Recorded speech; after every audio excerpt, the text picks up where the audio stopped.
Dozen ఎంత అరటి పండ్లు? 70 रुपये. 70 रुपये.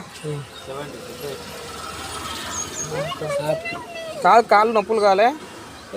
ఎందుకు కావాలండి నీకు కోరిక? కాదు కాళ్ళు నొప్పులు కాగా ఇంతగానో కావాలని చెప్పు. కాళ్ళు నొప్పులు కాగా ఇంతగానో ఎందుకు తిరుగుతున్నావు? నాకు కావాలి నీకు రావతానే ఇక్కడే చెప్తావు. చపాతీ తిన్నావా ఇడ్లీ తిన్నావా? ఇడ్లీ తిన్నాడు. మాకు అదే తిన్నావా? తీసుకొని నాకు అంత టైం అవుతుంది. ఇక చారన్న కొడుకు బారన్న మసాలా తీసుకున్నట 3 చారన్న కోడిని తీసుకొని తినడానికి ఫోన్ చేసిందట.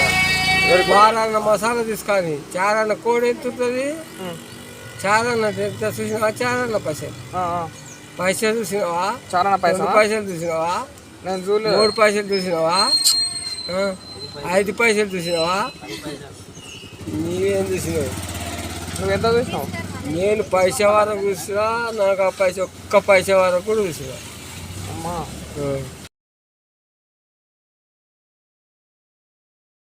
తాత, నువ్వు ఈ వయసులో కూడా ఒకరికి నమ్ముకోకుండా నీ సొంతంగా ఈ వయసులో కూడా నువ్వు అరటి పండ్ల బండి దొబ్బుకుంటా నీ కాలం మీద నువ్వు అసలు ఎవ్వరికి 1 రూపాయి ఆశించకుండా నువ్వు సంపాదించుకొని నువ్వు బతుకున్నావు కదా తాత. గ్రేట్ తాత.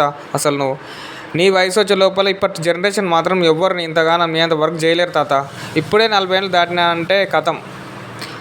అసలు నువ్వు చాలా గ్రేట్ తాత అసలు.